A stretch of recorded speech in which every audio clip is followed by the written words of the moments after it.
my Area 51 line. You're on the air. Hello.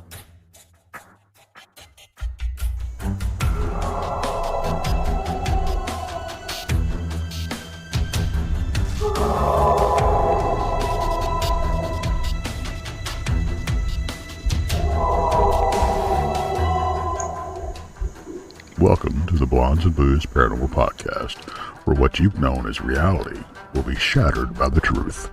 Krista and Brandi will lift the veil from your eyes, revealing what has either been hidden or denied you for eons.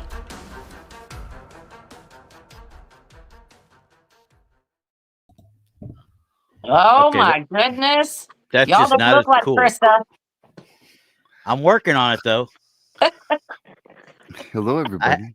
I had Botox and everything for this show, all right? Right. You know, I don't know. How's your week been, Rob? How's your week been?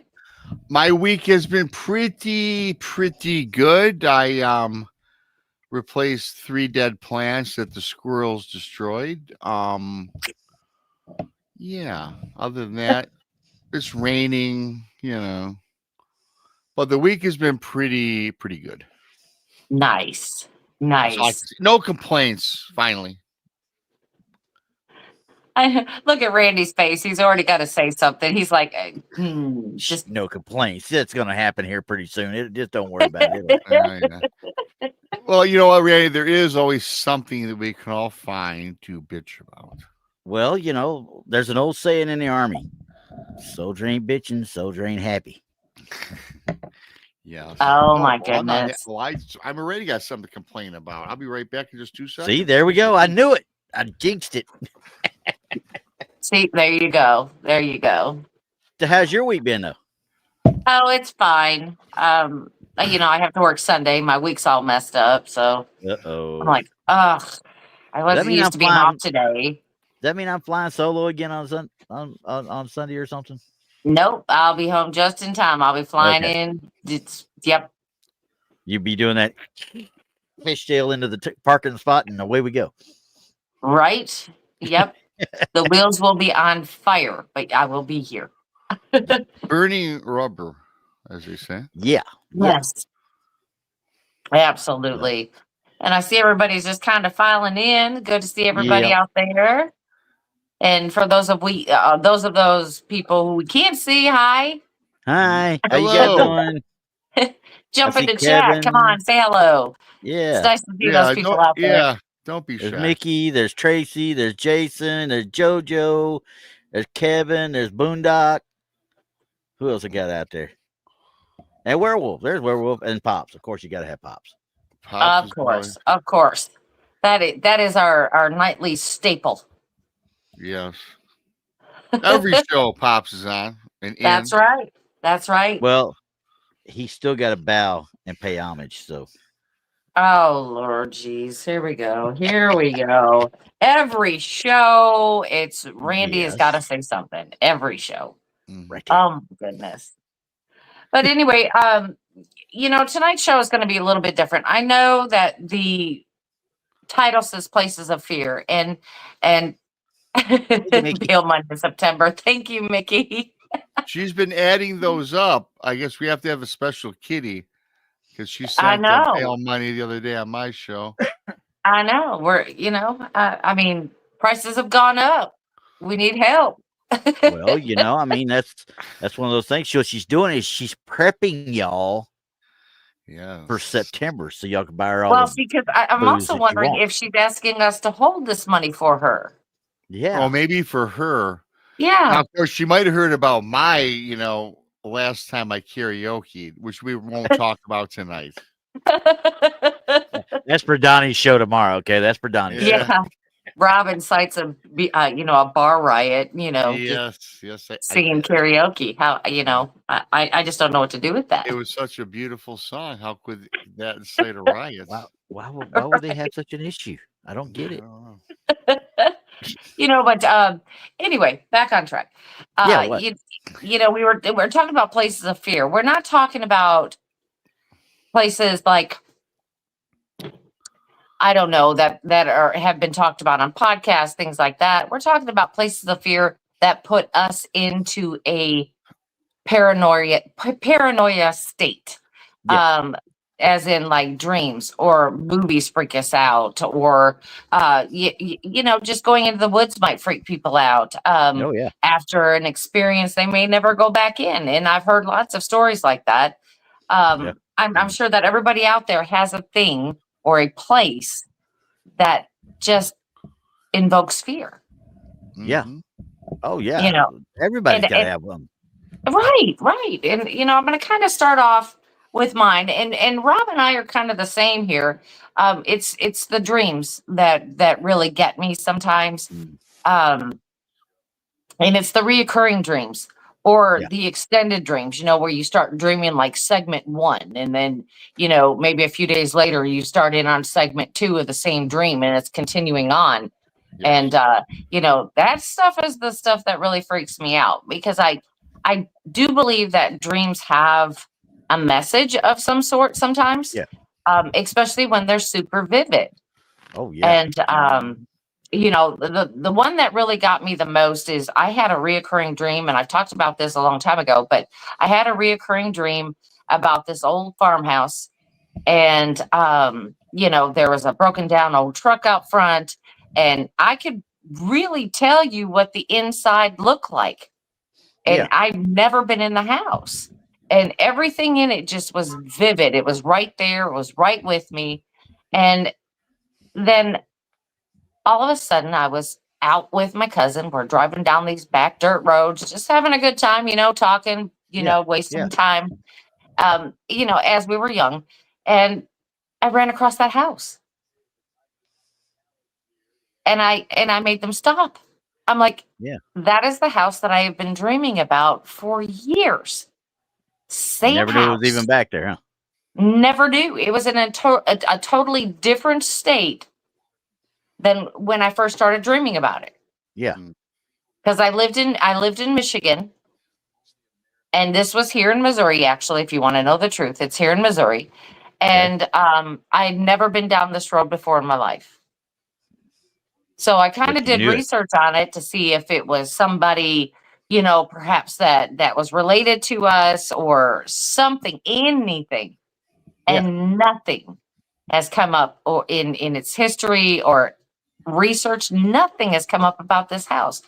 And even though when I saw the house, I stopped dreaming about it, I've never forgotten about it. Mm. Well, And I've never driven by that house again. And JoJo asked you straight out, did the dream stop after you saw the house? Yes, they did. I never dreamt about that house again, but I never forgot about the house. Well, no. It stayed with me for decades. And have you ever been back after you saw it the first time? No. I won't even go down that dirt road. Period. And this house was from where in your life? I started dreaming about this house when I lived in Michigan. Yeah. And my family and everything are from Missouri. And I was down here on vacation as, a youngster, not too young, old enough. Yeah. But we were out on the back roads just wasting time. Yeah. And I saw that house. Yeah. And I have this fear that if I go by the house or go try to explore the house or something, that something bad is going to happen. Yeah. So So you're just not going to take a chance. No, I've never been by that house again, ever. Yeah. And it's probably been 20 years since I've seen that house. I kind of don't blame you. No.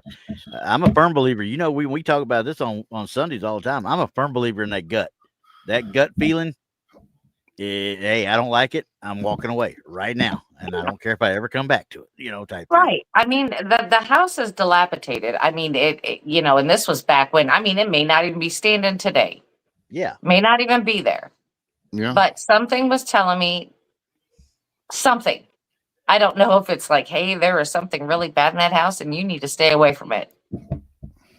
Or maybe you might get too close, or your curiosity will get you, or just stay away from this house and this house alone. That one. Yeah. And I just have never been back. I don't know if anybody else has had that kind of feeling or vivid dream where it has stuck with you for life. Well, you know, the answer that I have is yes. Yeah. Yeah. I'm Yeah. with you. From me. Yeah. Yeah. Well, let's talk. I mean, we've talked about your dreams before, but Well, you're talking to me or Randy? you, Rob. Oh, okay. Yeah, we have. And I was thinking that today because I did not want to rehash like the dreams that I've talked about on this show, my show, and actually other shows. Mm-hmm.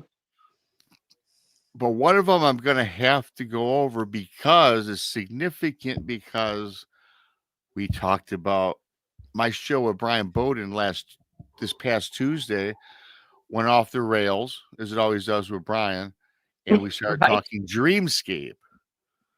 So I Yeah. broke down. I gave him one of my dreams, which is fearful, that he broke down, which I do want to share that. So it's different, same dream but different.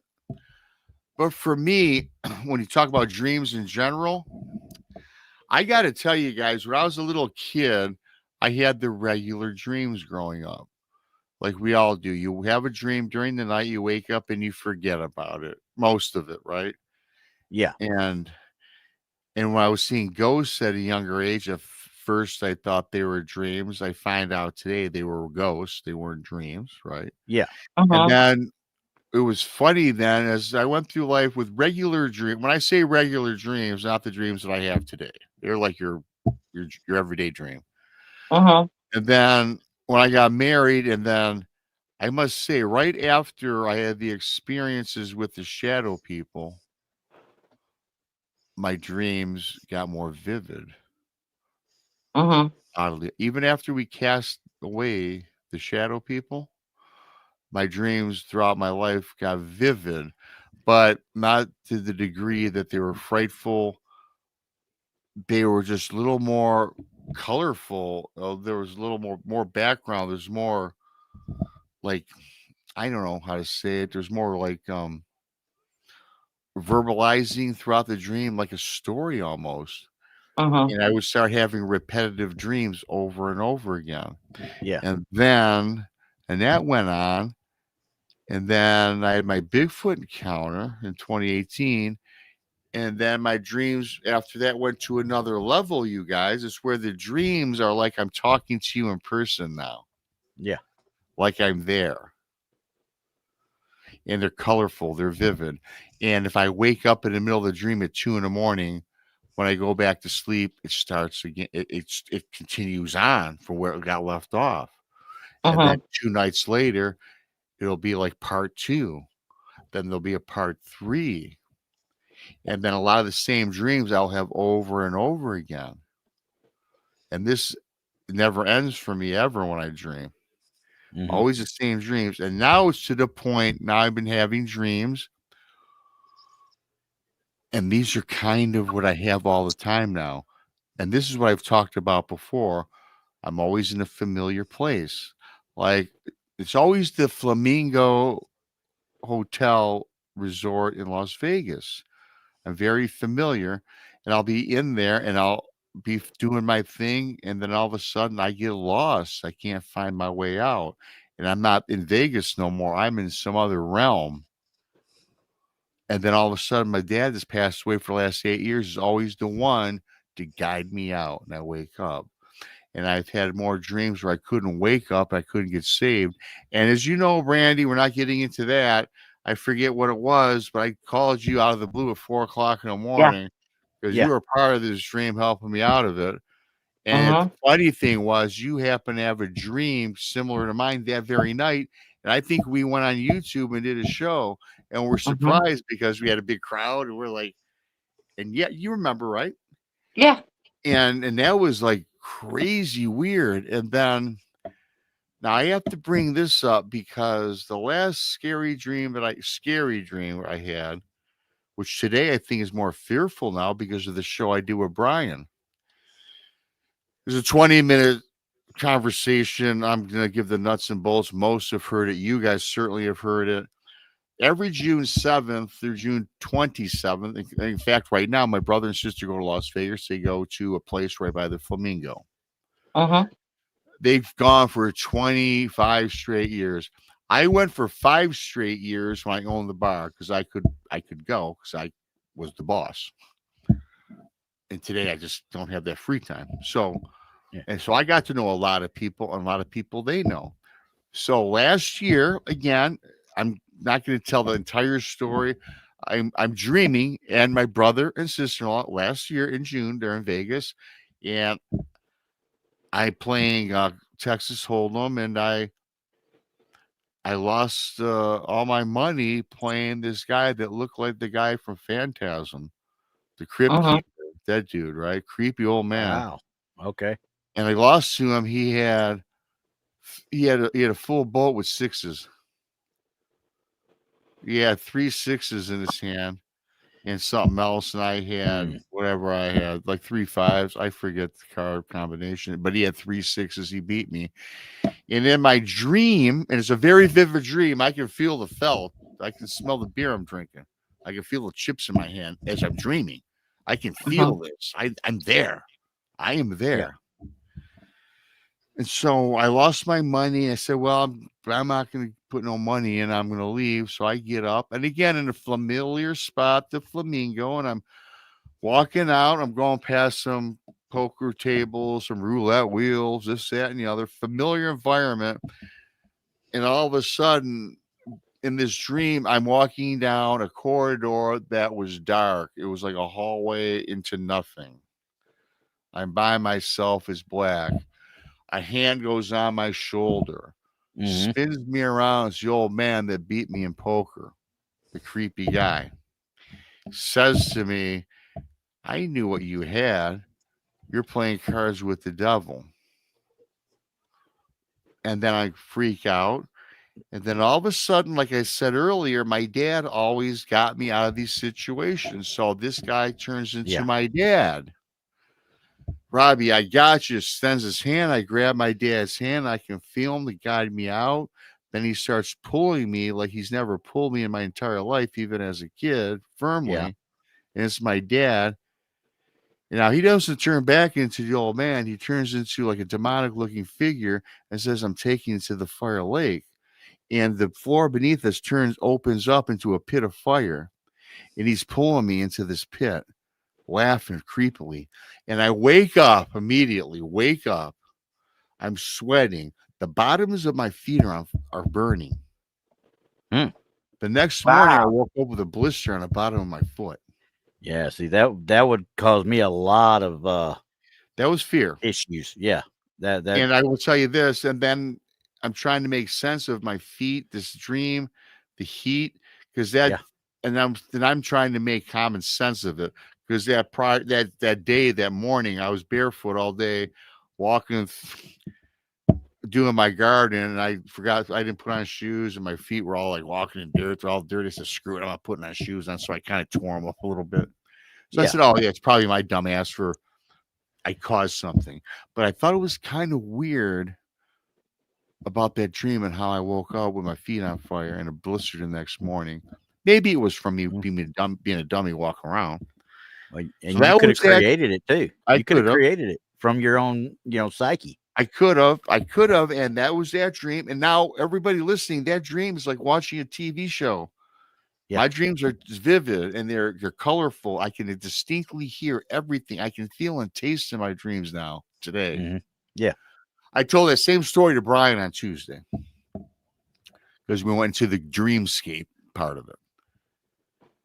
And he told me, and I trust Brian Bowen pretty much. He's legitimate, man. I've known him for now 3 years. He says, Rob, well, that wasn't a dream. You were there. Which blew my noodle. Yeah. I go, what do you mean? He goes, yeah, you projected yourself into that environment. You probably want to go visit your brother and sister when you went to bed. And he says, if I remember correctly, Rob, you've been trying to astral project anyways. You were telling me about reading this stuff, and you almost did. And I almost did when I saw my body in the chair, if you guys remember that story. So, Rob, you're probably astral projected. He goes, I bet you were there. But here's the crazy thing is, you guys remember, I went live that night and did the show on that right after I woke up from my dream because I wanted to talk about it. And there was a few people on air.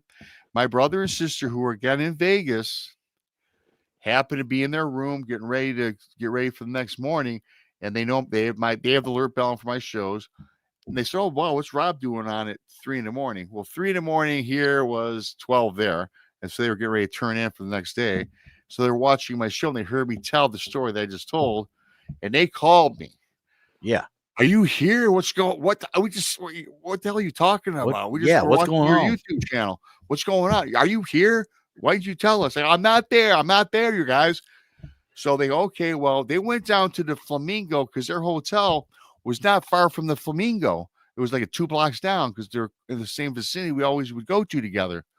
They went into the Flamingo. They walk in, they're walking around, just looking around, 10 minutes in, a bartender and a dealer said, "We just saw your brother in here not too long ago. He lost playing cards to some weird looking dude," which is what I dreamt and what I said on the show and what they saw. And I told Brian, he goes, "Dude, you were there. You projected there." And this is new information. He told me this, right? Now, you guys know about the story of my brother and sister. They saw me and he goes, "Dude, you were there. There's no way you dreamt that. That was not a dream." Right. Now now Dave and Karen are both in Vegas now because it's June. They go on the 7th to the 27th. So I'm waiting for another reoccurring dream, and I guarantee I get one. Oh, yeah. But Brian, I tell you what, was I there is my question. I don't know. Yeah, I don't can't know. tell you. I mean, if you projected yourself there, but I didn't, and somebody saw you. Yeah, they said, because like I told you, that's why I told the story. I laid out the story. I've been going there for 5 straight years. They know me. They know my brother and sister. They know us. We always go to the Flamingo. I mean, I've been there 5 straight years for like 30 days at a time, sometimes at a time. So I know, and they're always the same dealers, the same bar. It's a great job in Vegas. They keep their jobs. They don't turn over people. Your brother was here. We saw him playing cards, a bartender said. The dealer, I don't know if it's the dealer dealt me the losing hand. Yeah, but well, now JD Smooth asked, what were the cards in your hand when he beat you with the full boat? With I don't remember. I know that I had 2 pair of 5s. A 5 was out on the flop, ended up being a 5. Yeah, and he had a 6 was in there, and he was holding 2 6s. So he beat me with the higher full boat, 3 6s. And whatever he had over my 3 5s and whatever the 2 cards I had. But we both have full boats, but he had the higher full boat with 3 6s in his hand. And the 5 and 6 was on the table, the community cards, those that know poker. You know, you get your 2 holding cards. I had 2 6s or 2. He had 2 6s. I had 2 5s, a 5 and a 6 on the community cards, the turn, Then the river, he hit a river 6, and whatever mine was my 5. So your 6s were on the lower end of the boat. So he had the 6s on the boat. Yeah, and I had the 5. Yes, and I had the 5s. Okay, 3 5s for me. So that's how the card thing went out. And they might have been different, but he had the 3 6s on the boat. Let's call it 3 6s for him and 2 jacks, and I had 3 5s and 2 deuces or something. I can't remember entirely. Yeah. But the point is the guy had 3 6s, which was the eventual winning hand. And the thing that my brother and sister could not put in their mind was, Rob, the bartender ID'd you. He said you were here. Where are you at? Are you? This is a pretty elaborate joke you're playing on us. And they didn't believe me for a little bit, you guys. Yeah. I said, look, call mom. Right. I said, well, no, we believe you. You know, and they said, that's so weird, Rob. That's just so weird. I said, you guys, I dreamt that. Yeah. And I did a show. You guys happened, and this is weird that they happened to I was there that night. Yeah, you woke up like it was like really late right after that dream, and then you did like an impromptu live. I was there. Okay. because I was staying up till like 4 a.m. playing video games. I distinctly remember, and I was like, "Is Rob live right now?" Okay. And then I tuned in, and you were looking all disturbed. Yeah, I was like, Yeah. "Damn, Rob is Donnie. shook." And that wasn't the first time, because there was a time when he called me on the phone. Yeah. And in the middle of the night, and he's telling me about what's going on, and we went on and we started talking about it. Yeah. Yeah. This is nothing new for Rob. I think that he gets a lot of messages in his dreams. He just doesn't know how to decipher the riddle. Yeah. That's a good point. And now with Brian on the show Tuesday, he says I projected myself. When he told me flat out I was there, I can't believe that right now, Brian. I believe what Brian tells me, but I personally can't believe how can I be there. Yeah. Well, you're ID'd there. I mean, people saw you apparently. Because I first told my brother and sister they saw me. And I wasn't there. I was in my house sleeping and dreaming and did a show. Well, how did he explain the weird person that you got lost to? He says that guy was. He says that was an evil spirit, and he goes, if I remember correctly, your dad always is the one that guides you out of your dreams. And when you're lost all the time, your dad is always the soul there to get you, who's passed on. He's your guardian, right? He's my guardian, because we talked guardian angels in that show too. And then he says, yeah. So when that creepy guy, when you got lost in that corridor, the creepy guy was him, spun you around, says he's taking, and then he manifests into your father. He grabbed your hand and says, Rob, I'll get you out of here. I'm thinking, thanks, Dad. Like he always did in all my other dreams. Yeah. Then it got weird. And the bottom of the floor opened to the lake of fire. And then my dad wasn't my dad no more. It was like a demonic looking thing and tried to take me down there, which is when I woke up with the bottom of my feet on fire and sweating profusely. Right.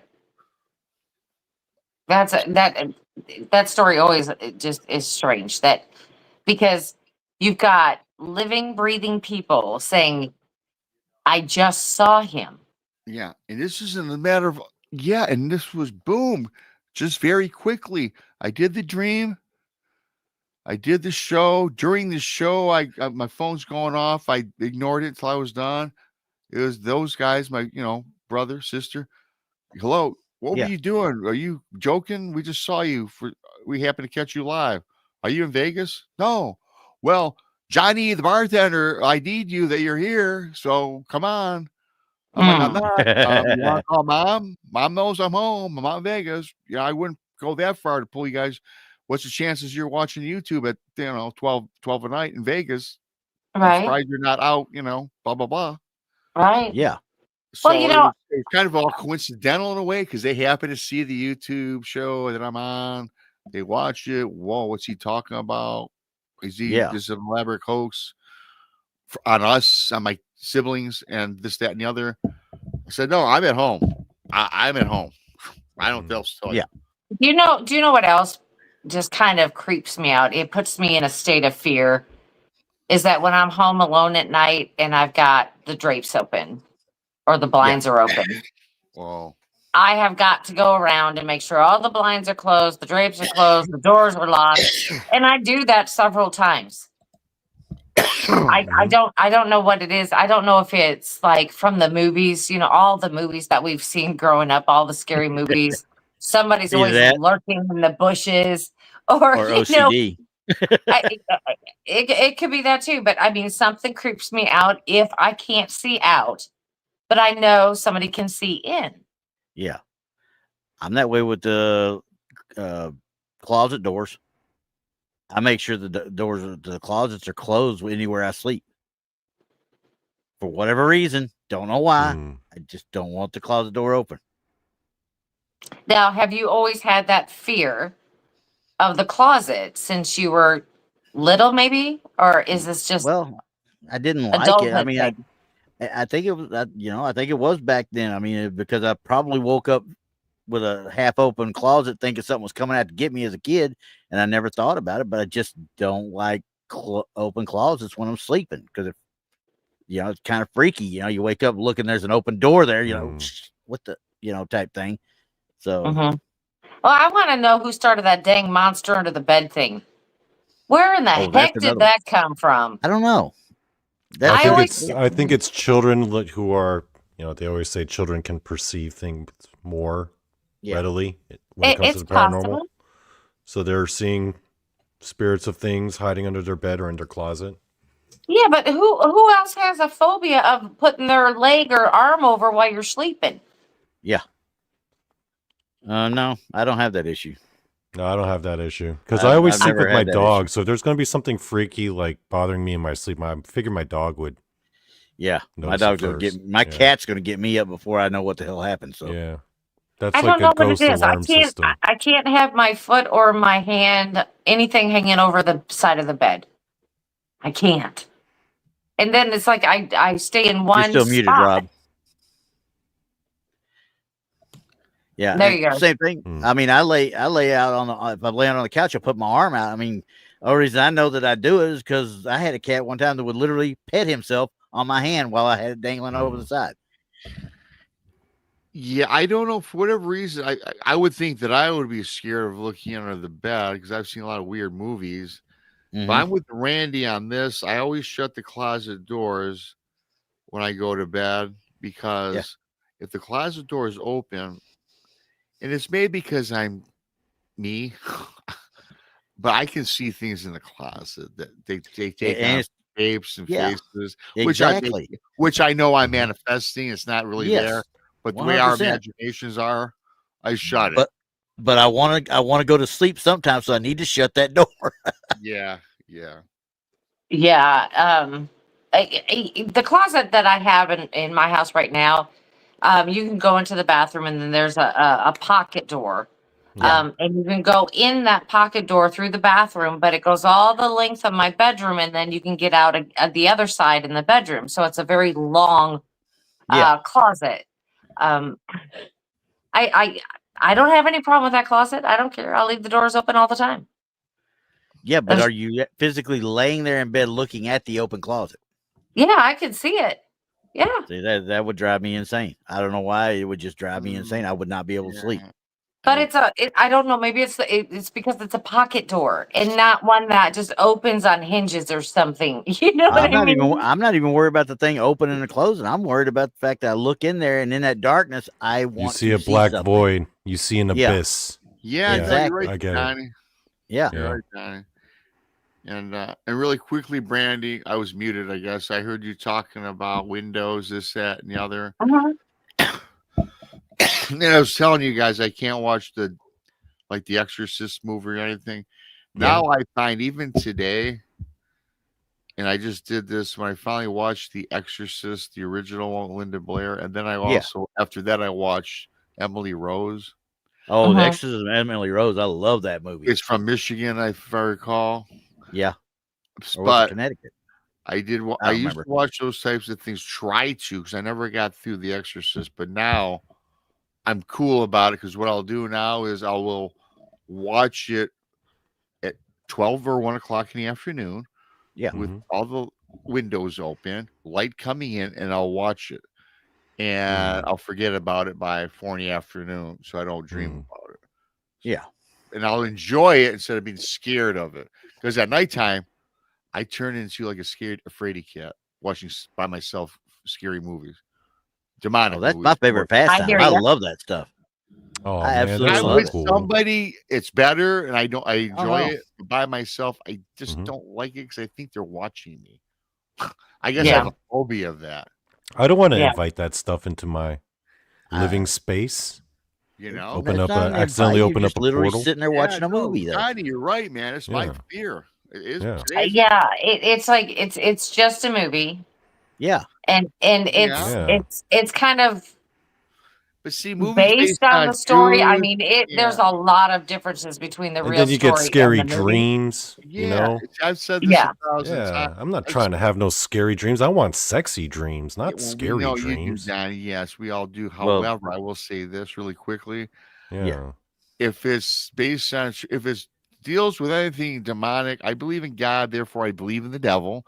So I believe it to be true and factual. So when I'm watching things exorcisms based on fact, I don't like it at night because like with Donny, Can you? Yeah. Someone told me you can invite stuff in if you're watching something on TV and they're doing some conjuring in a different dialect and a different native a tongue unfamiliar to yours. You don't know what Mhm. that's projecting into your house.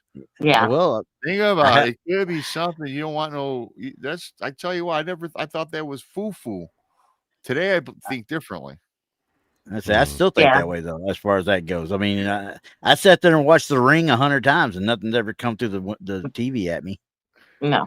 And little mean, Patty, so- when I say I believe in God, I believe in God. But if the God exists, so does the devil. So Yeah. that's my point. I don't believe in the devil. The devil can go to hell, and he is in hell. But he exists. That's what I'm saying. Mm-hmm. Well, I have a little. I have a little quick tip. If you find yourself having a lot of frequent scary dreams, my tip is go to bed watching kung fu movies. That way, when you're attacked by whatever demonic entity in your dream, kung fu. Yeah, that didn't work out for the Dream Warriors. have you ever noticed that if you're fighting in your dream, it's always in slow motion?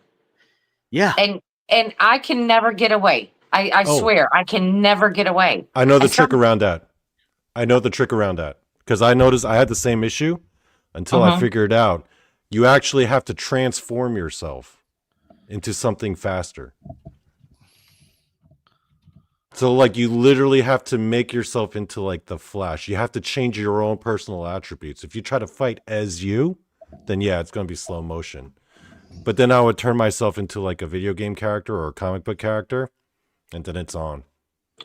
Well, I mean, yeah, we could just watch the Flash. You know, we could watch the movie, the cartoons, whatever, before we go to bed. It's something about fighting as yourself that causes you to go slow because, like, you don't have the full belief in yourself. But if you have like a childlike expectations of like a superhero or a video game character, then like your imagination bursts open and then you're super speed. Yeah. That's like taking control of your dream then is what you and I'm sure that takes time and practice, but it can be done. It can be done. That's wild. I like that, Donnie. I'm the guy though. I still have the dreams. Every once in a while they'll come back. But as a kid, I always wanted to fight the Slee Stack for Land of the Lost. And usually I'd get beaten. And it didn't. Those were those alien looking things, weren't they? From the Slee Stack, they always made that hissing sound as they walked. Yeah. That was like half the fun of it. To say, oh, we're gonna beat the Slee Stack. Then I go to bed and go, they're taking me. Oh crap! I can't beat them. You know, movies, as we're talking about, they do have a lot to do with dreams. A lot. Especially when you're super tired. You know, you're not rested at all, and you just go into this deep sleep, and your mind is just going crazy. But I will tell you that movies such as Chucky, oh God, yeah, okay, this movie plagued me. Okay, and I'm going to tell you where it is. I'm sure I've said it before, but I'm going to say it again. It's in the part of the movie, the first original Chucky, where the mom is standing by the fireplace. She's got a hold of him, and she's shaking him, trying to get him to come to life. Yeah. Shaking him. And then the next thing he does, and then she drops him. I don't know. It was on Cinemax, HBO. It was on all the movie channels back in the day when it first, hit those channels. And every time I'd walk into a room and one of those channels was on, that movie was on in that spot. Oh, wow. I can't tell you. And that probably happened to me at least 7 or 8 times. And it didn't matter if it was at my home, my friend's house, my relative's house. It did not matter. That same spot came on. And I think that's where my fear of dolls or that apprehension comes from when I'm dealing with them. I think it's the movie. Because have I ever seen a doll move? Well, heck no. How did you do with the Annabelle movie? I did fine. Yeah? Yeah, it's just Chucky. This is Chucky. Just Chucky. Yeah. Chuck, And I honestly don't know why, you but know, it was that movie, same spot every time I walked into a room and it was on. now that is very odd. Mm-hmm. Because at that time they'd only play those movies at night, so it'd have Yeah. to be after 8 p.m. You So know, and you guys, you know what's funny about Chucky? And you guys know I hate clowns. I'm scared of clowns and dolls. But the mhm. Chucky movie for me, I don't know why. I I think it's more of a comedy than anything else today. It doesn't scare me like Annabelle. Or what's Mhm. that doll with sewn eyes? Is that Annabelle? What is that one? You guys remember? The Nun? Or something? But Yeah, that whatever. I was don't none. remember which one that is. That was creepy. Creepy's all get out. Yeah, I don't know. I mean, I actually don't watch much horror movies.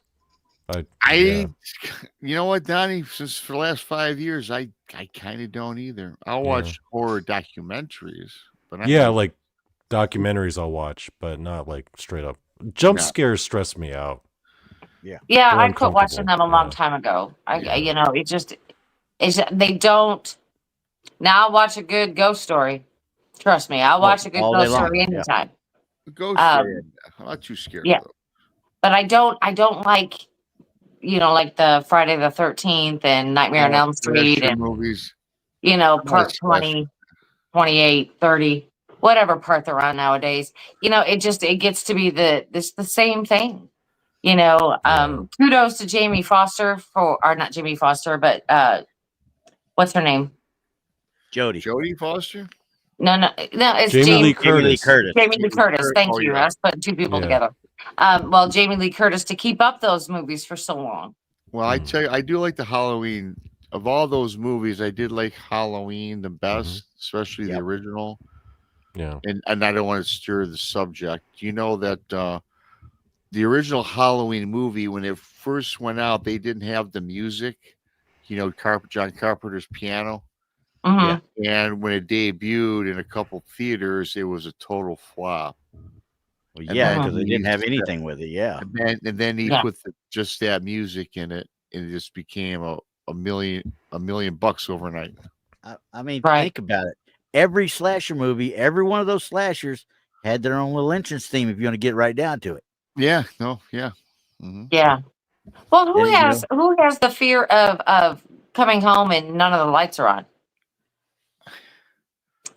No. I have I don't like one, I do have one fear in darkness. There's a part in my house where I have to turn a light on, but you have to go into it and walk 4 foot in to get to the light. Mm-hmm. And every time I walk in there late at night, not during the day so much, but when I walk into it, I always have this fear in the back of my mind that there's a hand going to be placed on my shoulder until I get the light switch. Hmm. I don't know why. Maybe That's because weird. because of that one dream. I don't know. Yeah, I don't like a dark house. For number one, because shadows can hide very easily. Yep. Shadow people can hide anywhere, and even if you have a light on, they can hide anywhere. They can't. It's just like I told you, the shadow people came from out of the darkness and superseded the darkness. Right. Right. I could never have thought there was anything darker than black. Oh, yes, there is. Yeah, Yeah, well, okay. 100%.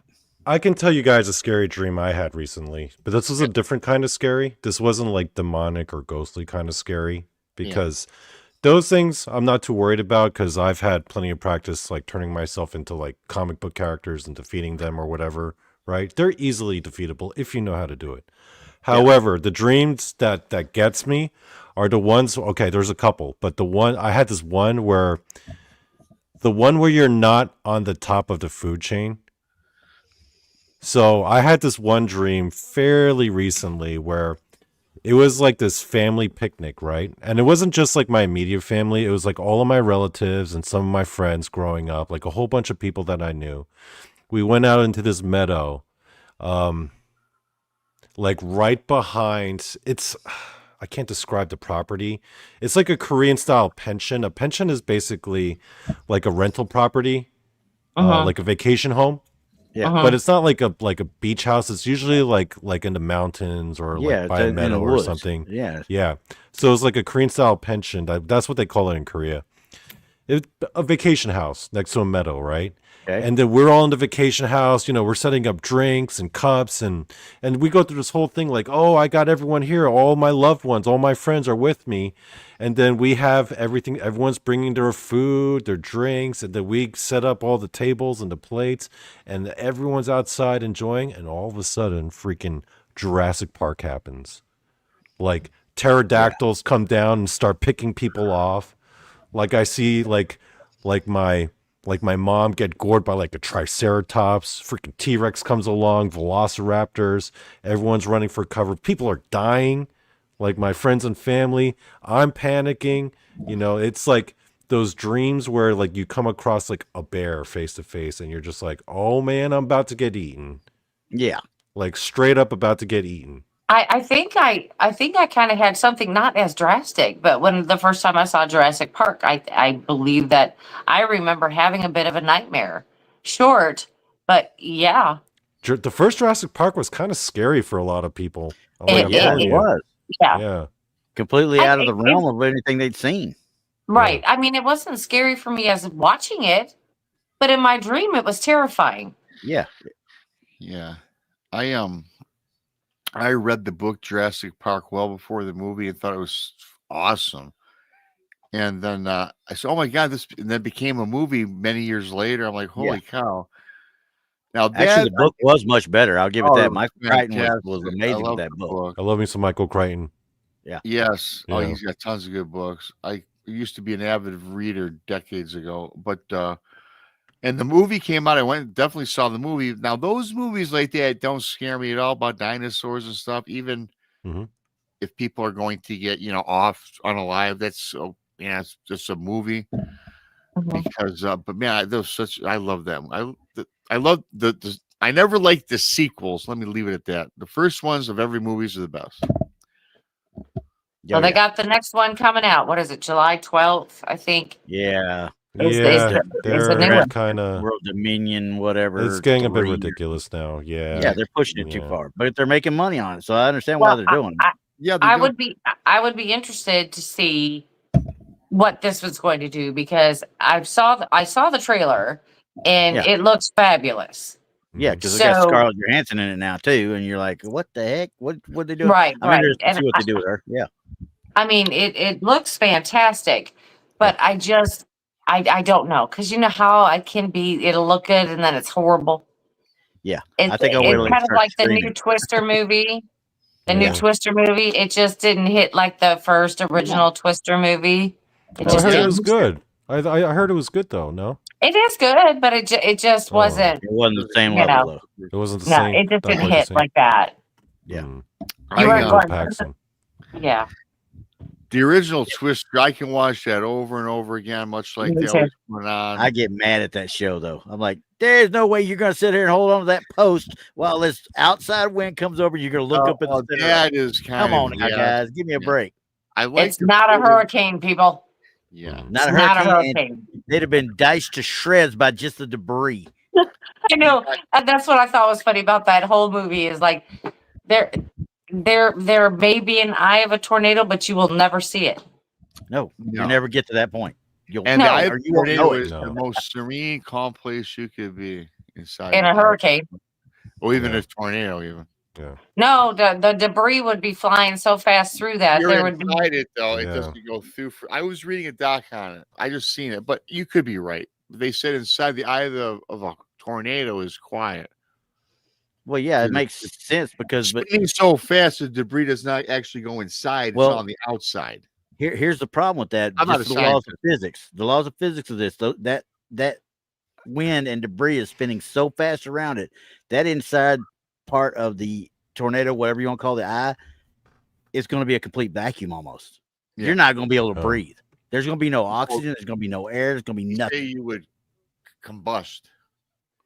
Or implode on yourself just about because of pressure. Yeah. Because of pressure. So yeah, no, not happening. I'm not going to be out there doing it. Forget it. Yeah, that's why people are always complaining that their ears are popping when they can feel them coming. Yeah. And it's just that pressure. But I mean, I guess it was good for the movie. Yeah. I don't know. But I Brit- am terrified of tornadoes. I have to say that too. Brandy, Yeah, let me ask you this question real quick. You've investigated a bunch of places, and there were a bunch of places where you had to stay the night, right? Mm-hmm. Do you recall any dreams you've had while sleeping at a place that you were investigating that was like paranormally active? No. I None don't at sleep all? long enough. I don't sleep No? long enough at a haunted location. Max is you may find me sitting in the corner with my blanket in a haunted location sleeping.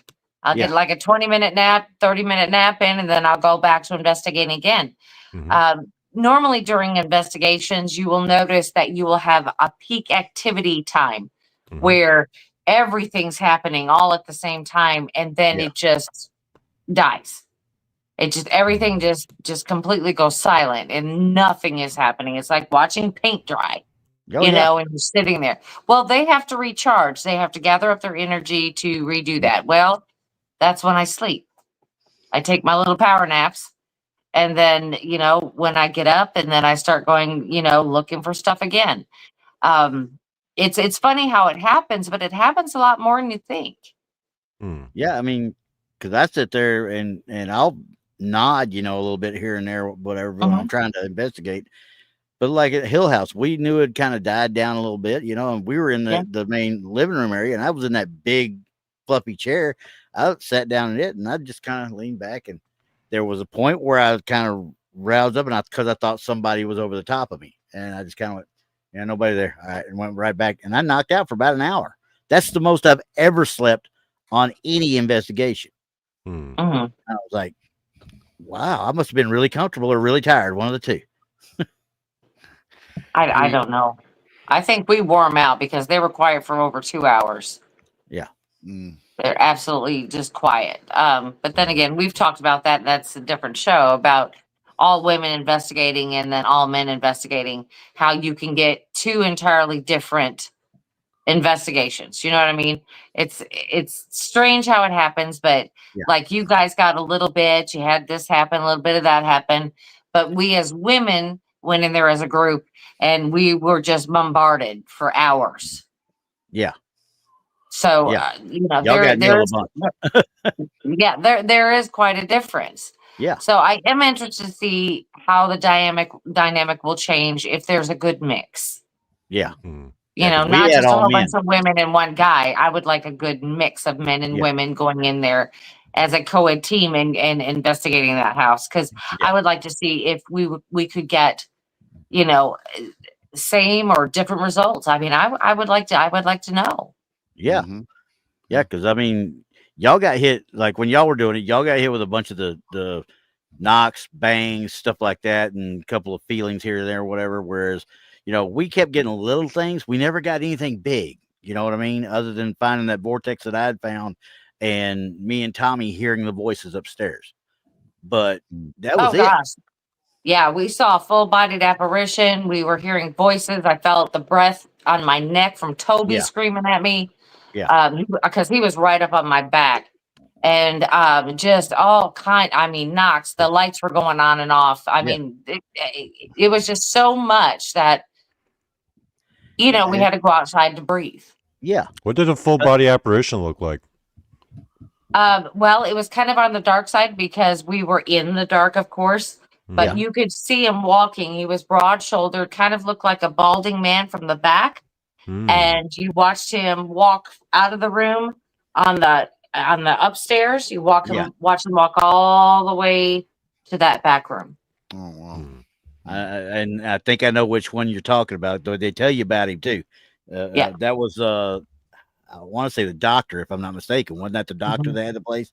But we never saw anything like that, you know. But we would hear from the little chimney place, the little dumbwaiter, you know, where they hid all the bottles and all the booze during the Prohibition time. Yeah, that's the room it was walking to. Yeah, and we were literally in that little. Well, we were downstairs in that little chimney area where you could go underneath and go up, and me and Tommy, that we were in there, and we were hearing the voices of essentially a party going on upstairs. We could hear them. We could hear the footsteps. We could hear the muffled voices.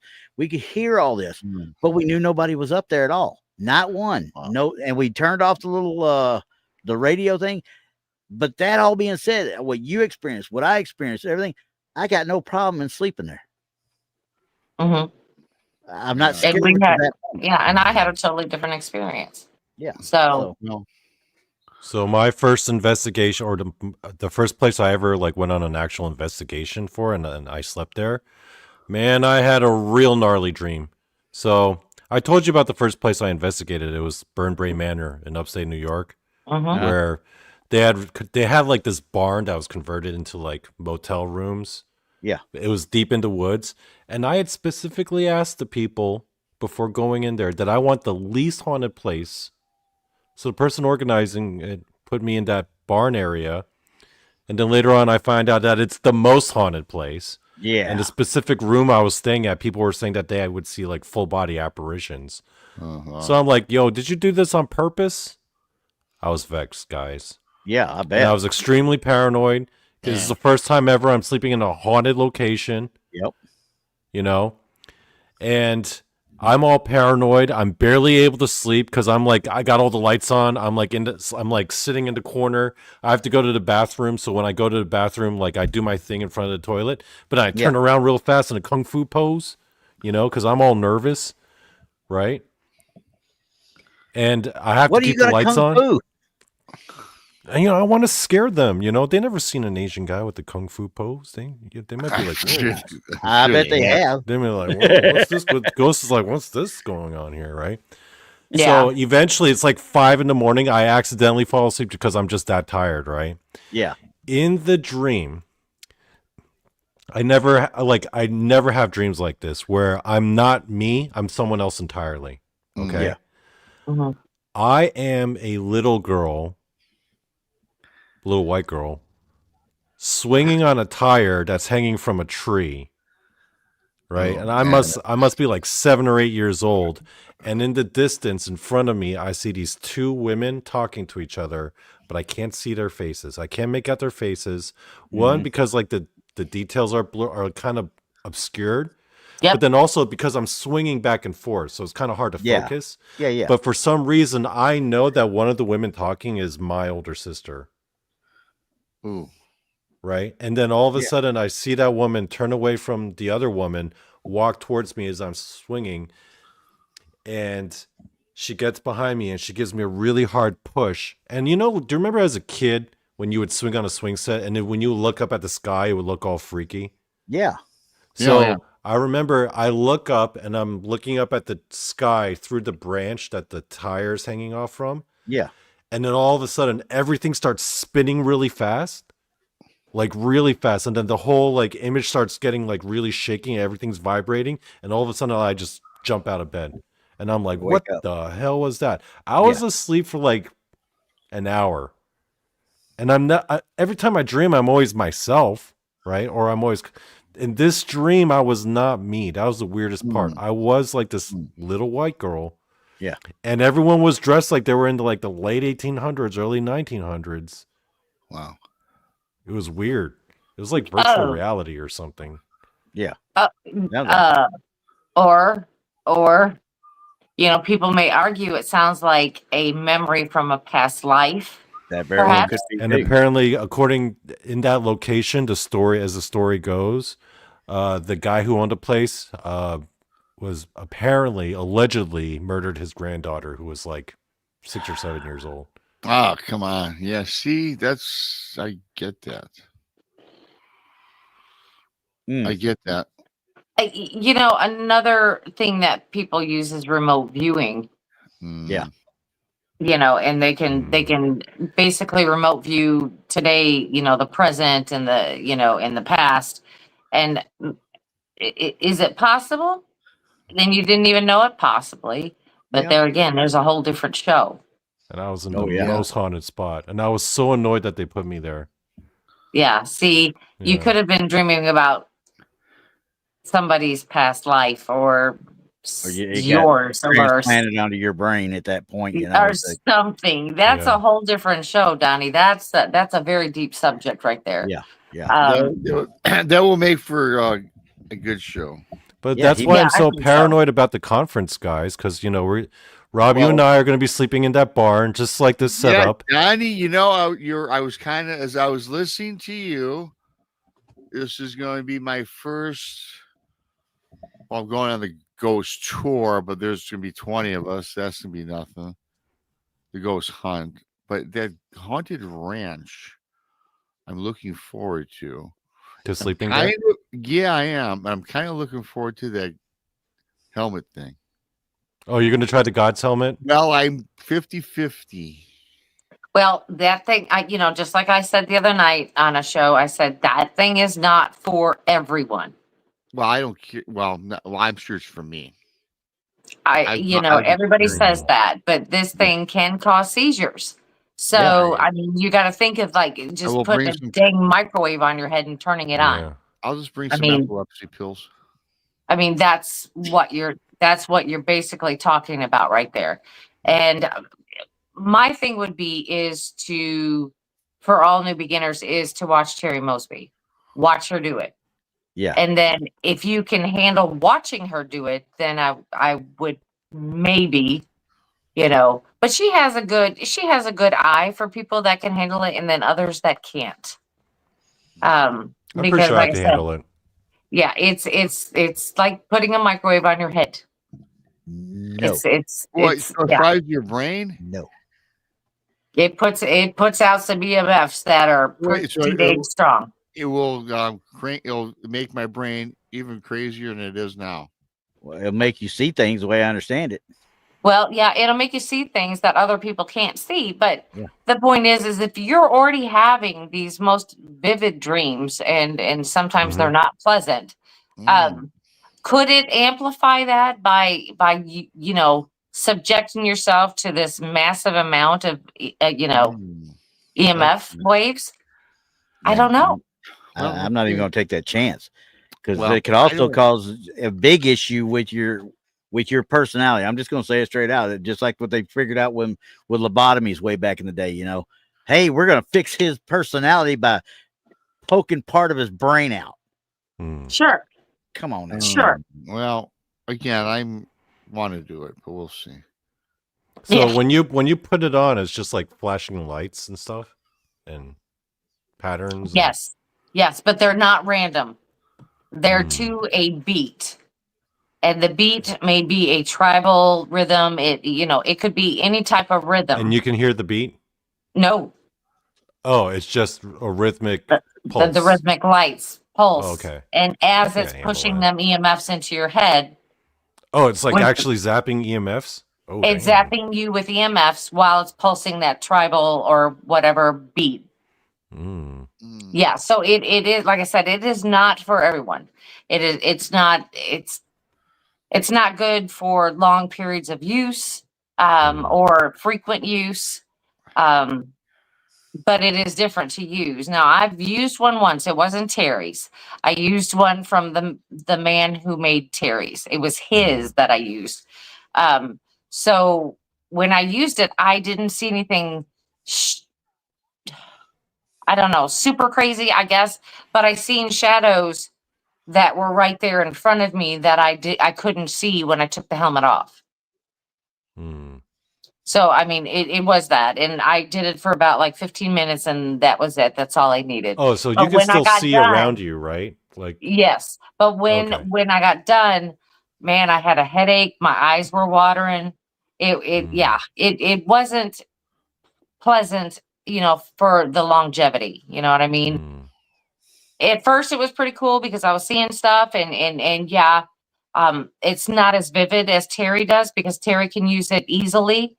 And for me, it was my first time, but I did not like the after effect. Yeah. Cause it just toasted me for the rest of the ghost hunt. It was like, what? I mean, we're just like, lethargic and just in a bad mood, or you just couldn't explain? No, it gave me a super bad headache.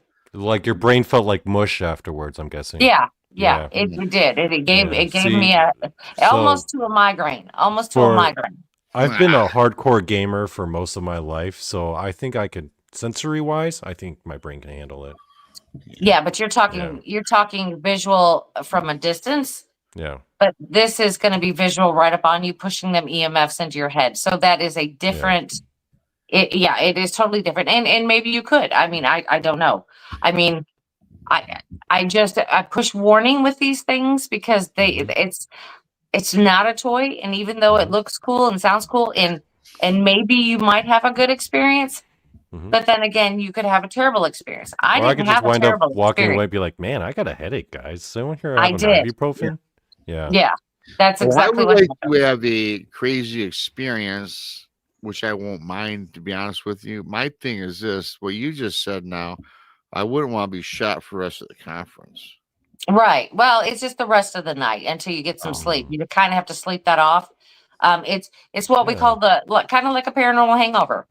Like when you're investigating all night long, Yeah. and then you go home, you get some hours of a few hours of rest, and then you got to get back up. It feels like you had sat out there drinking alcohol all night long, and you feel horrible.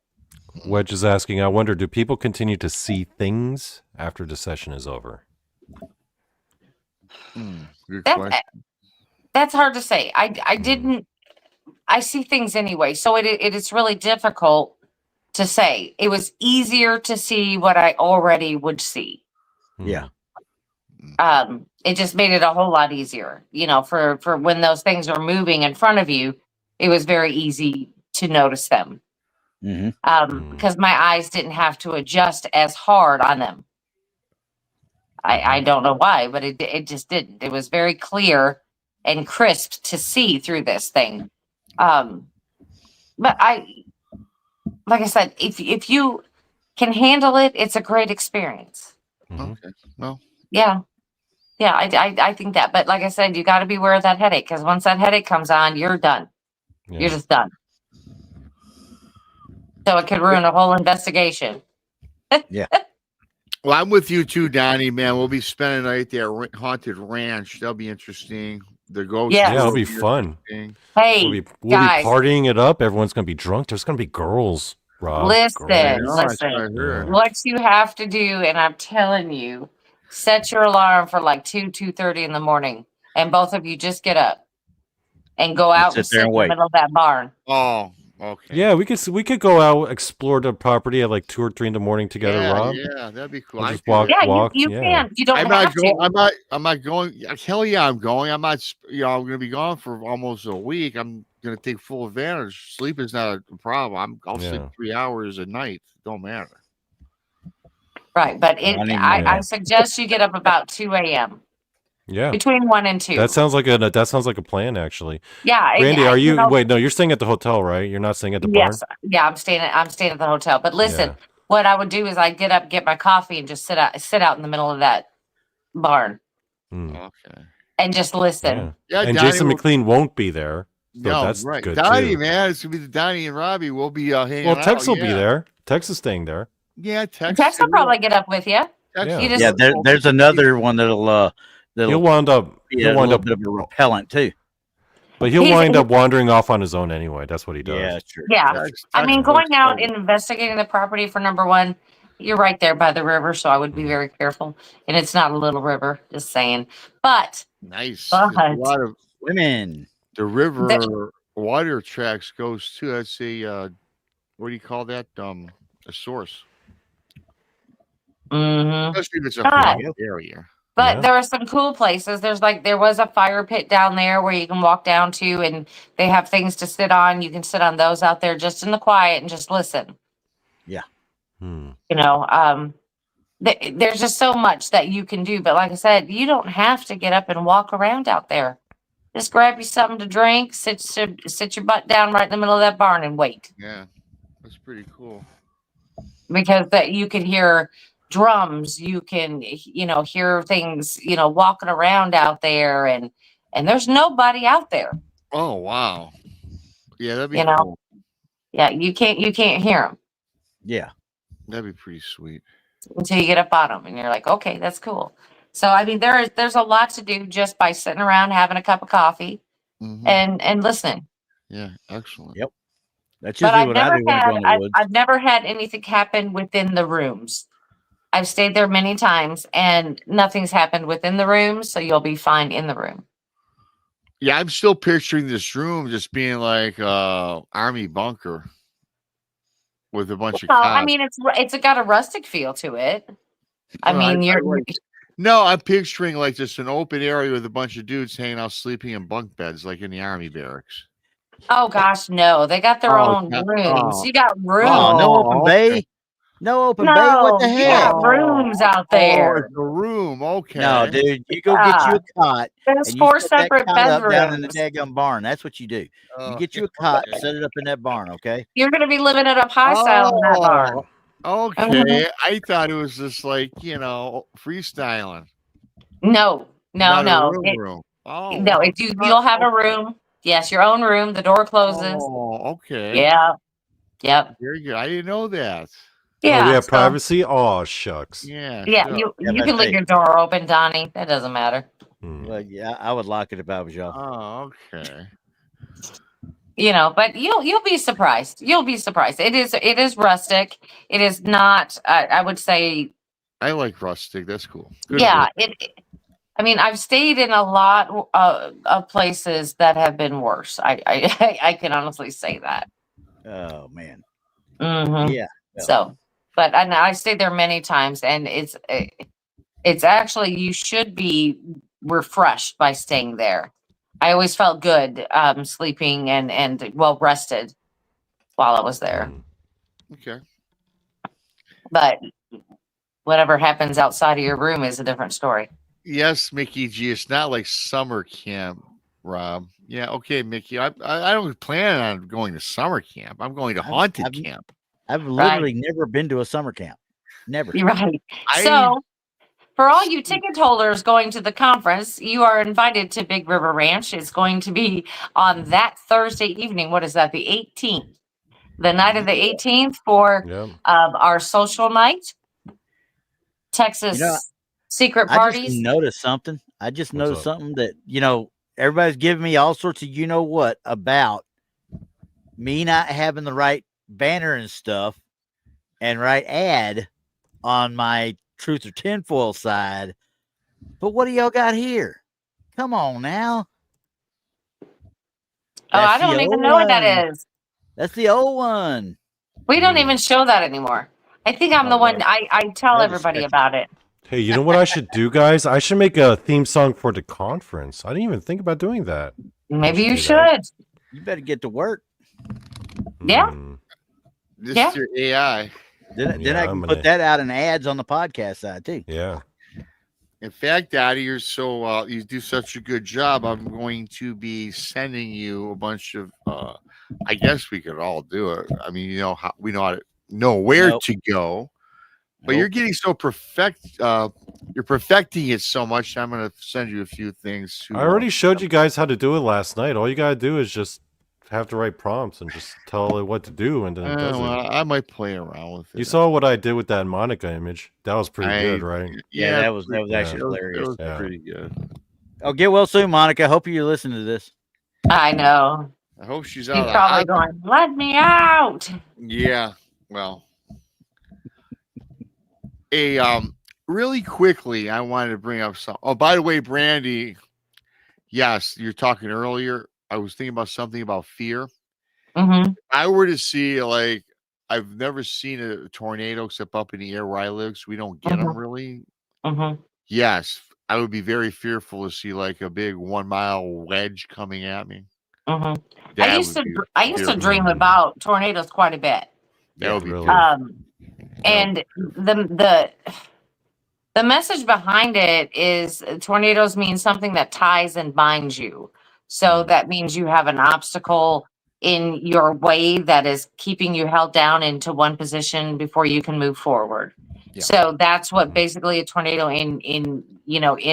well, I mean, it could mean, it just depends on whose book you're reading, right? Yeah. It just means that you have something that's in your way that is tying you to one spot. It's like you can't get away from it. It's just, it keeps coming at you and keeps coming at you. And it just means you need to take a look at that and try to remove that obstacle. And you got a question too from Little Patty.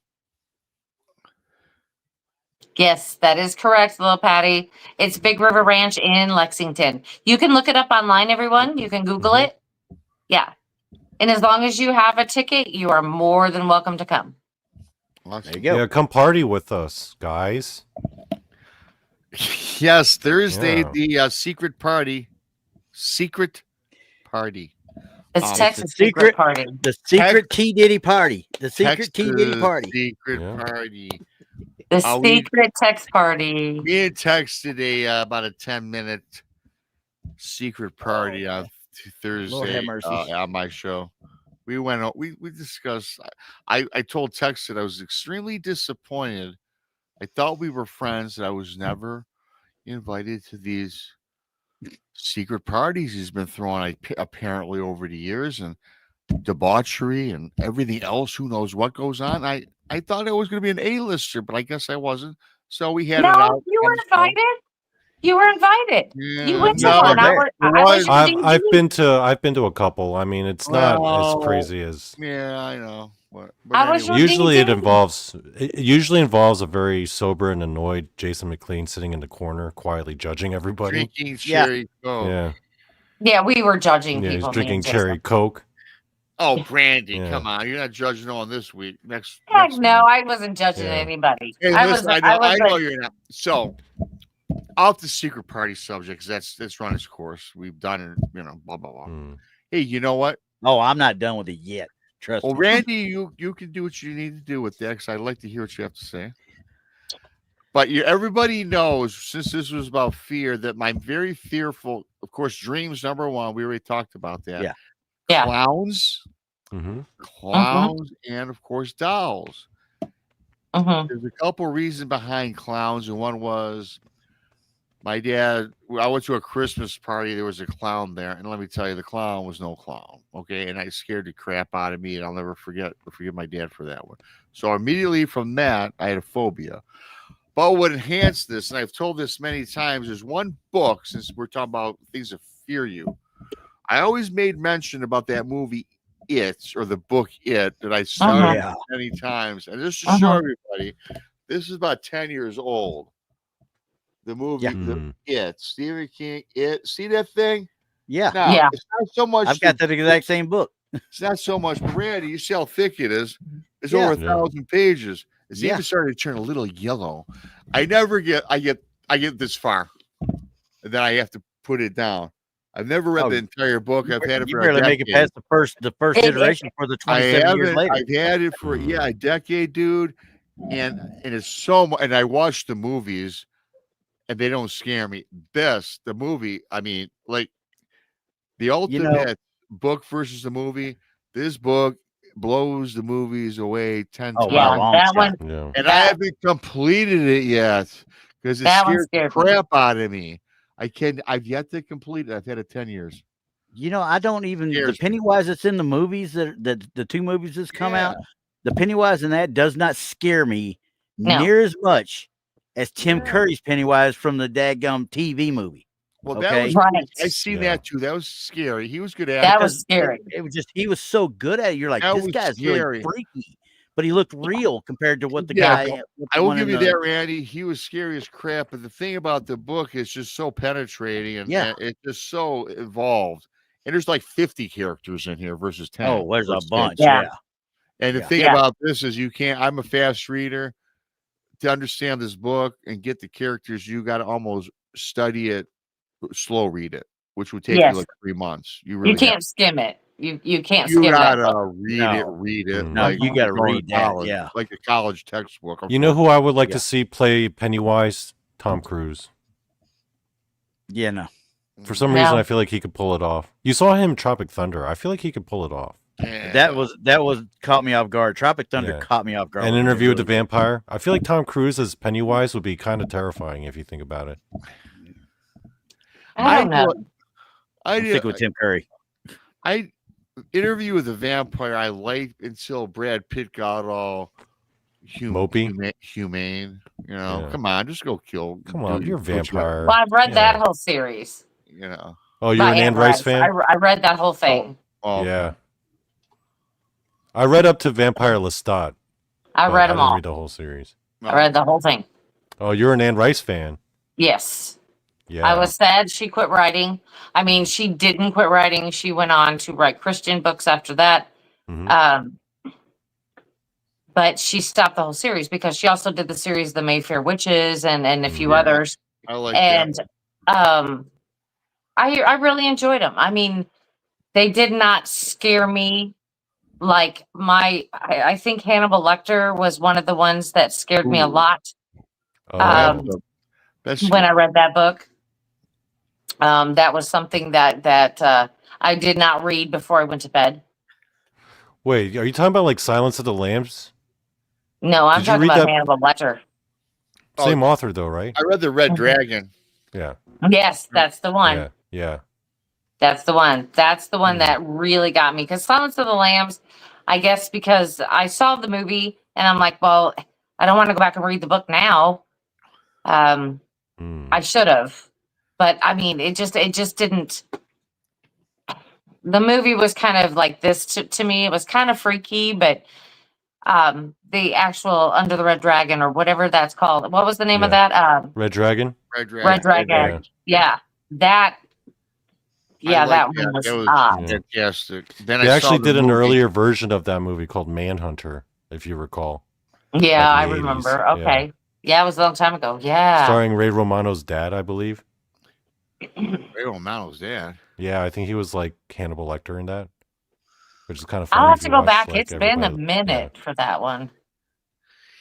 Yeah, I love the Red Dragon. Yeah, it was I guess it's stuff like that because The things serial like that killer happen. stuff. Yeah. Yeah. And that Yeah. scares me more than anything because this is things that can happen. Well, human beings. Human beings. Yeah. Yeah. Hunted by human beings. Yeah, and I think that's the worst part about it. Now, so don't ask me why I can watch the ID channel until I go to Yeah. sleep. I Yeah. fall asleep to it. Don't ask me why Because that it's boring is. as hell. That's why. I used to do it all the time. You know, when you like something like the Red Dragon, I can read at night because I know that it's not demonic. I mean, the guy might be a demon, but it's not demonic forces that can invade your sleep. This is about a serial killer. That is so But I think methodical. it's different for Yeah. guys and women because women are more likely to be victimized by serial killers than like just dudes. Yeah, Seems correct. I mean, it, some yeah. men True. have, but Yes. I think men, on the most part, are more scared of things like sharks and crocodiles. I mean, I've Well, seen yeah. clips on YouTube of like a guy, like a big butch burly guy, like into water, and as soon as he realizes there's a croc in the water, man, he screams like a girl. Little girl. And he get runs the heck out as of fast that as he Jessica can. Simpson, Yeah. yeah. Do you blame him? Yeah. No, well, let me tell you guys something. I should not admit to this. This is talking about crocodiles. This is alligators in South Carolina. My buddy had a beach house, and there was a cool lake, and he had a lagoon, and there was an alligator back there. It was not that big, 3 or 4 feet long. Big enough, right? So Well, yeah. we're on this pontoon boat, and this is a crazy week. I gotta tell you guys offline sometime the stories. So we're all out there having a good time, and all of a sudden, in the distance, we see the crocodile, or it's an alligator. It's an alligator there, yeah. Alligator. Yeah, alligator. So we finally all got to see him, and I'm out there. I say, yeah. And I don't remember what possessed me, but I said, I'm going to go fight him, Donny Cho style. I didn't know Donny Cho. I'm just You gonna throwing kung that fu in him, there. right? Yeah, so I dive in, and I'm swimming toward the alligator. And my friends all of a sudden said, Rob's crazy. I said, get your ass back here. And I'm looking at the alligator, and I'm probably about 20 feet away. Then all of a sudden, he dropped beneath the surface. Oh, no. Yeah, it is. no. Now I like realized, and I was kind of half in the bag. I realized I am such a dummy.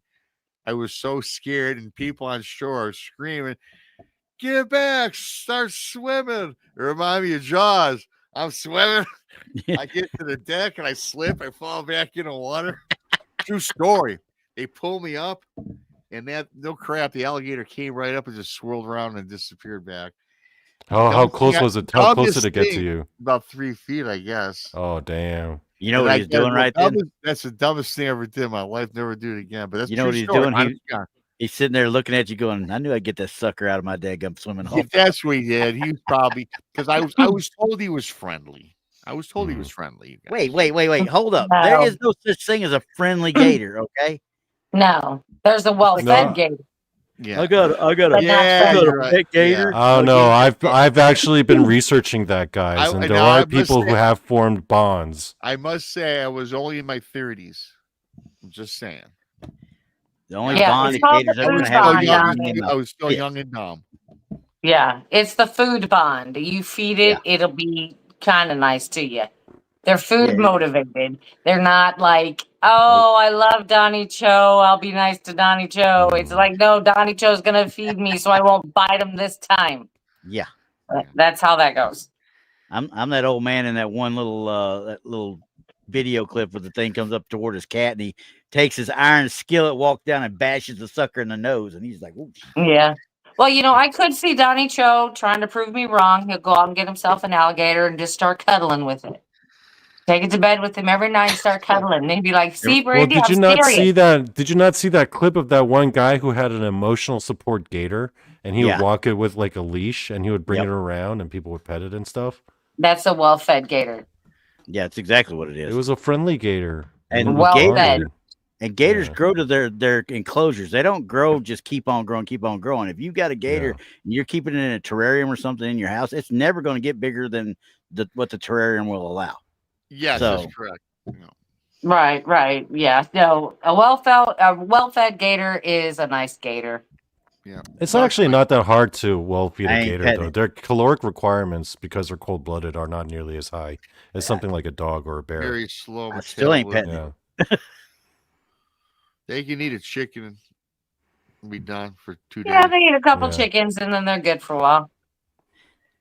Speaking of, we're talking about crocodiles and stuff, that was the best thing, a part of that movie, Lake Placid, which kind of scared me at times after it took out the daggum, the grizzly bear. Now, that was kind of weird. But Betty White was gold in that movie. Come on now. I have never heard her cuss like that in my life, and I laughed till I couldn't see straight. A lot of people have fear of the water. So, I mean, there is that. I don't have fear of the water. I love the water, but what I'm fearful now is of what lurks in the water, which I never thought about that until I started, of course, doing these sort of this lifestyle now, whatever you want to call what we do. Yeah. Right. Yeah. It's like, no, thank you. No, thank you.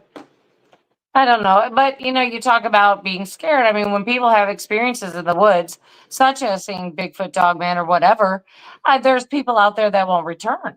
They won't ever go back in the woods. They're done. Absolutely. If they were an avid hunter, they're done. Yeah. Yeah. No doubt. Absolutely. Agreed. It's sad. It is. I mean, quite honestly, I mean, I don't know what... I don't know whether I'd want to run into a bear or Bigfoot. Bigfoot for me again. Yeah, I would rather run into a Bigfoot bear than kill you. I think so. Well, would you rather run into a bear than a Bigfoot We'd than a rather bear? run You said into Bigfoot than a bear. We'd rather run into a Bigfoot than a bear because bears. Yeah, hell yeah! Because I take out my camera and I'm like, I'm about to turn the crypto world upside down with my evidence, and he's going to come disappear. here, Bigfoot, and I'll start charging him with my camera. And he'll disappear. Well, just make sure you get him and you in the same shot. Yeah, nobody cares about a charging bear that's gonna, the last picture before you get eaten by the bear. Nobody cares about that. People have seen a million of those. Yeah, there is a bunch out there. I mean, it's sad but true. There's Timothy sad, Treadwell. There you go. But I mean, yeah, I would. But I mean, it's kind of like I don't like snakes. Dad joke. Phil's got a dad joke. I got to put it out there. Y'all got to see it. Oh God, here we go. Dad joke. What do you call an alligator who is holding a compass? A navigator. Oh boy, Phil Funk. Thanks, what? Bill. Navigator? You That just made me made happy. you just made Randy's night. You just Thank made Yes, Randy's night. I needed that dad joke. I needed it. He did. He did. But I mean, there we have a lot of fears, and it creates phobias in a lot of people. It's crazy how some it will even terrify them physically, where they can't even move. Oh yeah, right. Yeah. You know, I mean, and it could be, you know, like a basement. Like when I was young, I hated going down in the basement of the house. There's nothing down in that basement. No. Nothing. The washer and dryer was down there. My brother's bedroom was down there. There was nothing in the basement. But I Right. had this feeling every time I went down there that something was down there with me. I think everybody has that fear, hmm. Yeah. especially as little kids. Why is that? I don't know. I don't know. Well, I never had a basement, so I couldn't tell you. Yeah, I mean, see, ghosts don't just hide in basements, people. No, Because just it's dark and darkness creepy. again. Dark It's the and darkness creepy. It's thing, like we dark and talked about with the creepy. it closet. seems like you guys would all have basements in Texas with the tornadoes and stuff. No, we Yeah. have now. Some people have storm cellars. Don't get me wrong, Oh. but as far as a basement, I don't think I've ever had one until like I think it was in Germany when I had my first basement. So Yeah. Well, one of my best friends growing up, I was in, I think, middle school, and I hated going down in her basement. And I mean, they had it done nice. I must tell you, there's not a basement I've been in that I thought it was somewhat creepy, even a nicely done Yeah. basement, hmm Still something remodeled about it. even. So I weird think about it's I think it's with the most of the older houses where there are no windows.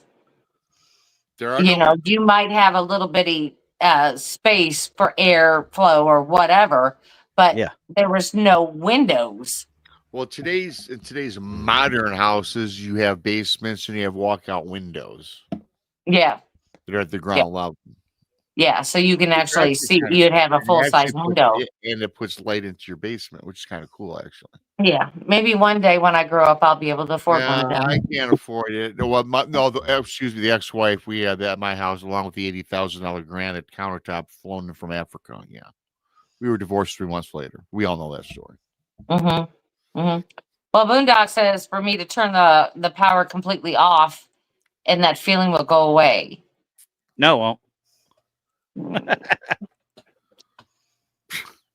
It might make it worse. I don't know. Now I am totally, now as an adult, I'm very used to being in the dark with no lights, and I'm very comfortable in that element. But there's something about it. Like I did the Missouri State Penitentiary last weekend. I spent virtually my whole night in a basement, Mm. Hmm. Oh wow, yeah. and I was okay. yeah. I mean, it was creepy. It was supposed to be. Did I see things? Yeah. Were there ghosts down there? Yeah. How many times did you investigate that place? I didn't even get to investigate. I was just teaching classes, and I was catching stuff as I was teaching. So it was pretty cool. Oh wow, awesome. So now you need to do a full blown investigation, don't you? Yeah. Hmm. With about 10 people. Yeah. That's all I need. Because we have 3 large buildings and 47 acres. Good Lord. So I need 10 people and I'll be good to go. Yeah. You know, we got to do one day in the future. Next time you and Krista in Michigan go to Eloise, and just not go on the $1,200 tour, but see if we can go have access to the cemetery with the 1,200 unmarked souls and go hang out there and camp out. Now, Rob, if I'm going to Eloise, bucket list, Okay. we're going. Okay. We're not going to go, oh, well, we'll just stick to the outside. Nope. All right. Doing a whole No. hog. We're going all in, 100%. That's a bucket list place for me. I was and I wanna go. underneath. I was in the corridors down there years ago, as you know. Right? Very creepy place. Very creepy. Now Now it looks so beautiful how they redid it, but they still left a lot original. So I still want that Southern Illinois slave house. That's the bucket list for me still. That Southern Yeah. Illinois slave house is like one of those. It's like they just opened it back up the way I understand it because the city or the township has taken over the actual A lot of times that maintenance and stuff happens. of it. Yeah. And but back in the late 80s, mid 90s, the guy that owned it, he offered a like $3,000 reward to anybody that could ever stay in there overnight and stay all night by themselves. Nobody's ever been able to do it, Wow, really? as far as I know. I never heard, but that was one of And the. they're not gimmicking that place up, are they? Not that I know of. Now at that time, I know he wasn't because, like I said, that was If they're paying $3,000, I would imagine they would gimmick it a bit. he was paying. It's not that, Donnie. It's not the hoaxing that I'm worried about with something like that. It's that they are inviting other things into the home that are not original to it. I think that might have been the case too, because it was whatever was there was a very mean spirit or a dark entity. One of the two. Well, that's what I mean. If they're inviting something in that wasn't original to it, I don't want any part of that. They're setting you up to get hurt, is what they're doing. Yeah. Hey, really quickly, I wrote it down, but I found this yesterday and I wrote it down. I don't know where the hell I put it, and I'll have to look it up. And maybe you know off the top of your head, Brandi. Mm-hmm. Because I read this article and I wrote this stuff down again. I'll find it later. But it's a haunted hotel, and I even forget the state, but it's room 207 is supposed to be very popular, and not a single soul has spent the night in it. Everybody, including That ain't Stanley, is it? I think it might be. Is it Colorado? Yes, it is. Yeah, it's It's Stanley. Stanley. Yes, It's it's Stanley, hotel. Mm-hmm. You hear about? Is that true? No one can spend the night in room 207. People have. Yeah, People It have. says it's 217. 217. Is it 217? Okay. Yeah. But either way, people have. Okay. I heard that. Yeah, people. It's Yeah. so terrifying that not a single soul has spent 24 hours. I think the Ghost Adventure guys did it. They stayed in that room and didn't have anything happen. Right. A lot of people have. A lot of people have. And it's just they charge more for that room just because they say that. Okay. So it's all marketing, unfortunately. Right. Right. It's kind of like I always say that, people say, "Oh, we have the most haunted place in America." And I said, "I'm from Missouri. You got to show me. I'm from the show me state." And I'm telling you that there's not very many that have lived up to the hype that they're putting out there. Okay. So, I mean, you can take that with what you want to take it with. But I mean, I've seen some strange things. Yeah. And once you see them, you can't unsee them. Yeah, no. Right. And there ain't nothing you can do about it either. You just literally got to Right. deal with it after that point. So. Right. But none of that has put a fear into me where I wouldn't go back. I mean, I've never went to a place where I wouldn't go back to. Yeah. Nothing is like that happened to me. I mean, I'll go pretty much anywhere. But come a day, there will be that one place where I won't do it. And and if I say I won't go back, then that means there's something really super nasty there that I'm not going to deal with. Yeah. You don't want to deal with the repercussions of that. No. I'll walk out of the place and say, "Nope, thank you. You better call somebody for that." Yeah. People try to get all brave with stuff like that. I'm like, no, man, you don't know. They can damage you in ways that you don't even realize. Yeah. I don't need to find out. I don't need to find out. Yeah. It's very long and slow process how it could happen. It's not instantaneous. I mean, a lot of places like, "Oh, well, they took such and such thing from this piece of property and took it home with them for a souvenir, and then they got in a car accident on the way home." And could it have been a coincidence? Possibly. Yeah. But if you take something other than that home with you, per se, a ghost or something like that, and it's not a nice one, it's slow and it's very strategic. It has an agenda.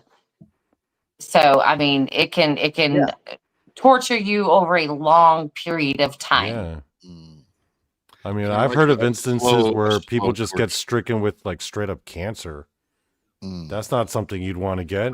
I wouldn't No. want to get that. I wouldn't want to have to spend years dealing with that. No Yeah. thanks. Yeah. I'd And rather get there's- chomped by a shark at that point. At least it's quick. Yeah.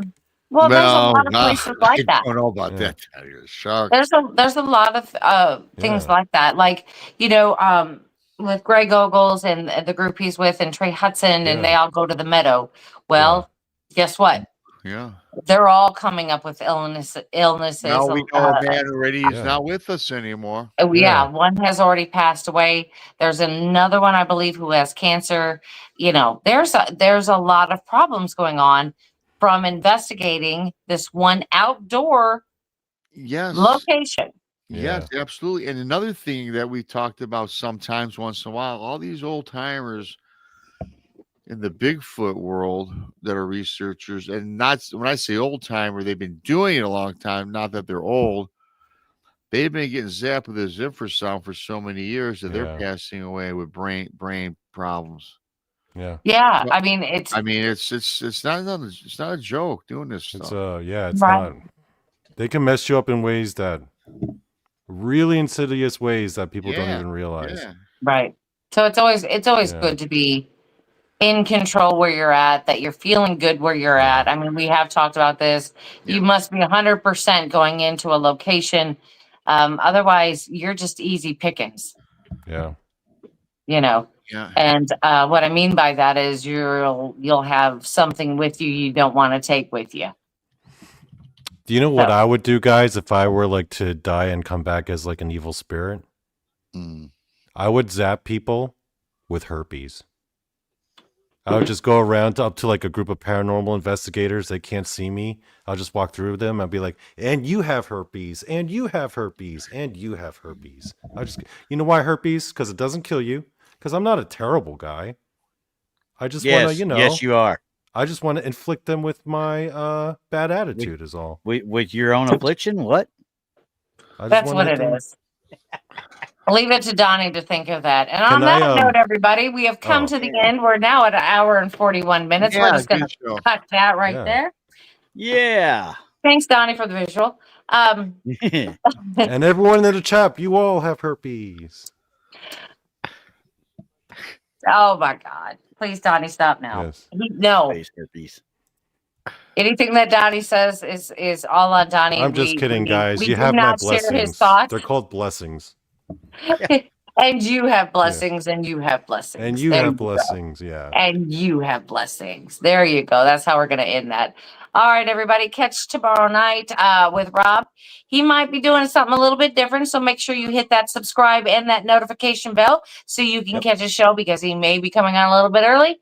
Who knows? Hey, I what's got going a on show with Rob tomorrow tomorrow? night too.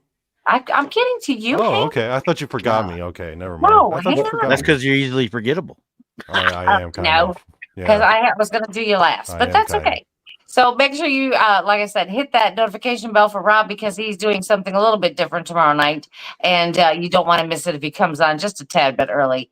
And then before that, at 8:30 p.m. Central, check out Donnie Cho Says Stuff, because you heard it here, everybody. Everybody gets blessings from Donnie Cho, And you get a blessing. and you get a blessing. Yeah. With that, we love you all. See you later. Good night. Good night.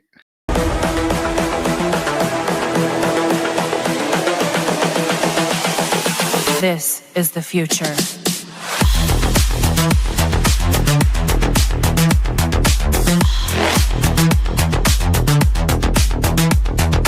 Evolution. The Crossing Realms Conference launches September 19th and 20th and will dock in Richmond, Missouri.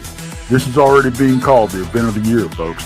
With an unprecedented list of speakers and special guests, 2 days of cryptids, UFOs, and paranormal presentations, along with a celebrity-filled ghost hunt, meet and greet, gallery reading, vendors, and a film screening. This promises to be both educational and fun. Go to eventbrite.com to secure your tickets and vendor slots before they are all abducted. They're going fast.